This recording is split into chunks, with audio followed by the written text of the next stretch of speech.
તમે જોઈ રહ્યા છો અપના ગુજરાત। થોડા સમય પહેલાં જ યુનાઇટેડ એરલાઇન્સની ફ્લાઇટ 880 લંડન પહોંચવાની હતી। તેવામાં જ હવાના તીવ્ર ઝટકાએ વિમાનમાં અફરાતફરી મચાવી દીધી।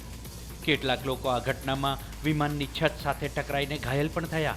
દુનિયાભરના વૈજ્ઞાનિકો મુજબ આવનારા દિવસોમાં હવાઈ સફરમાં જોખમ વધી શકે છે। આ દાવા પાછળ તેમણે જળવાયુમાં પરિવર્તનનું કારણ આપ્યું છે, જેની અસર વિમાનમાં 12,000 મીટરની ઊંચાઈ પર પણ દેખાય છે।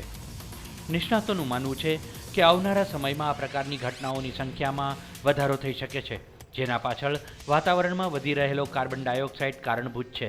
જાણકારો અનુસાર આધુનિક વિમાનમાં 10થી 12 કિલોમીટરની ઊંચાઈ પર આરામથી ઉડી શકે છે, પરંતુ આ ઊંચાઈ પર CO2 વધવાથી તાપમાન પર પણ તેની અસર પડે છે। આ અસરના કારણે હવાના અલગ અલગ સ્તર બની જાય છે, જે અલગ અલગ ગતિથી વહે છે।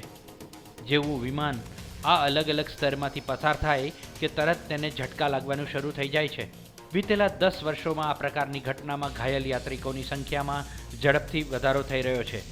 રિસર્ચમાં આ વાત સાબિત થઈ ચૂકી છે કે પાવરફુલ ટર્બ્યુલન્સ સતત વધી રહ્યા છે અને જલ્દી જ તેના પર કોઈ પગલાં નહીં લેવામાં આવે તો પરિસ્થિતિ વધારે ઘાતક બની શકે છે।